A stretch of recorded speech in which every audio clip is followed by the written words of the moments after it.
saber a diferença entre resposta imune adquirida natural, artificial, expansão clonal e especificidade dos receptores de linfócitos? Então veja esse vídeo e fique por dentro do assunto. Eu sou a Poli Lucena e você está em mais um vídeo do canal Prof. Me Explica.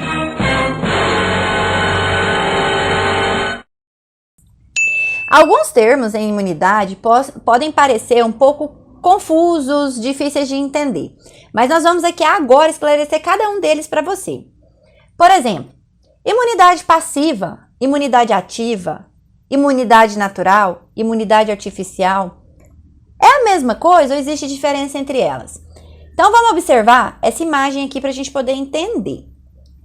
Quando uma pessoa entra em contato com um micro-organismo, seja de forma ativa por meio de uma infecção ou a partir de vacina que ele está recebendo, depois de dias ou semanas, a partir de estimulação da resposta imune adquirida, ele acaba ali produzindo anticorpos, estimulando a imunidade celular, e se ele é exposto àquela infecção, ele consegue responder ela de forma eficaz. E isso aí, ele então tem a sua imunidade atuante, sendo que esse tipo de evento tem especificidade e tem o quê? Memória. Agora, vamos supor um outro evento. De um caso, por exemplo, que a pessoa é picada por uma cobra. Nesse evento, o que acontece? Ela precisa tomar um antídoto. Um antídoto nada mais é do que uma solução que vai conter anticorpos específicos ali para o veneno da cobra que foi inoculado no organismo humano. Então, eu já passo a usar o termo imunidade passiva, porque aquele soro contendo anticorpos de um outro indivíduo ou de um outro animal que foi previamente ali sensibilizado e respondeu àquela infecção ou àquela agressão, ele é administrado. Então, se eu entro em contato ali, ou se eu já entrei em contato e administro aquele soro, eu consigo recuperar e restabelecer a homeostase do meu corpo. É um mecanismo específico? Sim, com certeza. Os anticorpos são específicos para esse tipo de antígeno. Mas eu não vou ter ali memória imunológica. Nesse sentido, presta atenção nesse quadro. A imunidade ativa pode ser considerada natural, por exemplo, se eu tenho exposição direta àquele antígeno, àquele patógeno.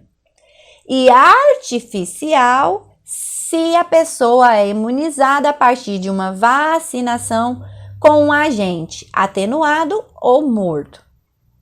Já para a imunidade passiva, isso também pode acontecer de forma natural ou artificial. Ela vai ser natural se, por exemplo, a mãe imunizada passa a partir da placenta ou do leite materno os anticorpos que ela produziu quando ela teve contato com aquela infecção para o bebê. Mas ela pode ser também artificial se é administrado, por exemplo, o soro antiofídico ou antitetânico. E aí, consegui esclarecer bem essa dúvida para vocês? Pergunto para vocês, se eu produzir anticorpos contra o sarampo, que é uma infecção viral, eu vou estar imunizado também contra a rubéola, que também é uma infecção viral? Vamos avaliar esse quadro aqui. Ele está representando no eixo X o título de anticorpo, quer dizer, o aumento de anticorpo ali no curso da infecção, e o eixo Y está representando as semanas, o decorrer do tempo, a partir do primeiro contato que eu tive com aquele micro-organismo. Então, a gente tem aqui um primeiro contato com o antígeno T e a presença das células virgens, certo? Então, nós temos um primeiro clone aqui, um primeiro grupo de linfócitos B que é roxo e um segundo clone de linfócitos B que é verdinho. Ao eu ter contato com o antígeno X, o grupo roxo ele vai fazer uma resposta anti-X primária, ou seja, o primeiro contato que ele teve, que vai culminar com a diferenciação para plasmócito, produção de anticorpo, resolução da infecção e regressão da resposta imune com a presença de células de memória. Aí, nesse momento, o linfócitos, o grupo B, verde, não foi ativado, porque ele não respondeu àquele antígeno X. No segundo momento, o que a gente observa?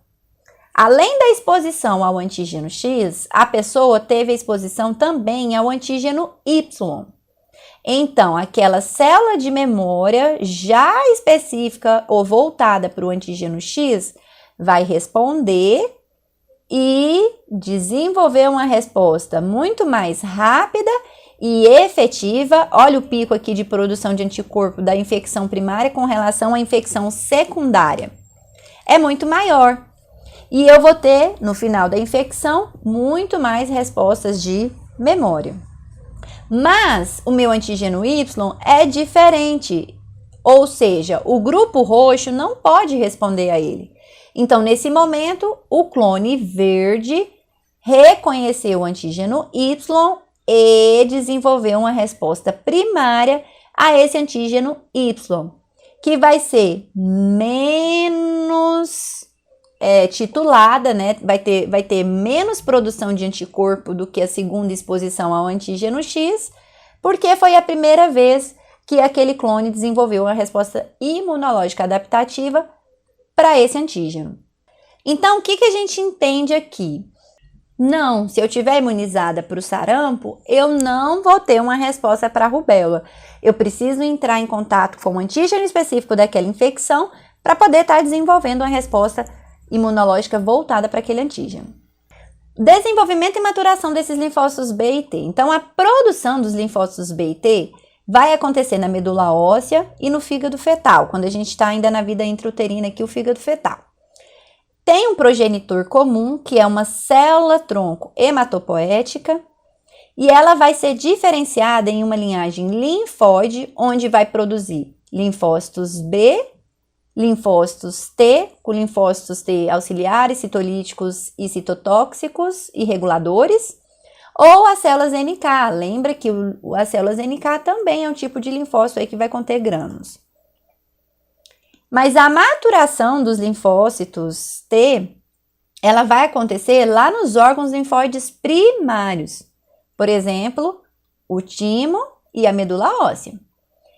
Esses receptores antigênicos, né, que ela reconhece, vai fazer com que cada um desses grupos adquira características funcionais e fenotípicas que a gente chama de proteínas de membrana ou moléculas CD. Por exemplo, para o linfócito T, a gente consegue diferenciar o linfócito auxiliar CD4 e o linfócito T citotóxico CD8. Ou seja, a proteína de membrana CD4 está presente no linfócito T auxiliar, enquanto a proteína de membrana CD8 vai estar presente na membrana do linfócito T citotóxico. E durante todo esse desenvolvimento desses linfócitos e maturação, há pontos de checagem para saber se realmente é aquele grupo de célula que precisa ser desenvolvido. Então, a gente tem uma hipótese muito importante, que é a hipótese de seleção clonal. Nessa hipótese, os clones de linfócitos amadurecem nos órgãos linfóides na ausência de antígenos. Olha só, aqui eu tenho vários grupos adquirindo maturidade celular, certo? Precursor de linfócitos pode gerar aqui, vários tipos de linfócitos. Esses linfócitos gerados são linfócitos maduros. Esses clones de linfócitos que já são maduros, eles são específicos para diversos antígenos que vão ser apresentados lá nos tecidos linfóides. A partir disso aí, do reconhecimento desse antígeno X, o clone que é específico para determinado antígeno, eles vão ser selecionados, ou seja, ativados por esse antígeno. E aí, eles então são estimulados a sofrer expansão clonal, diferenciação e responder àquele antígeno X. Ou seja, o antígeno vai determinar qual clone de linfócitos deve ser estimulado, sofrer expansão clonal ativado e responder aquela resposta imunológica. Então é isso, a nossa segunda aula sobre a resposta imune adquirida. Não deixe de ver a nossa próxima aula. Eu vejo você lá.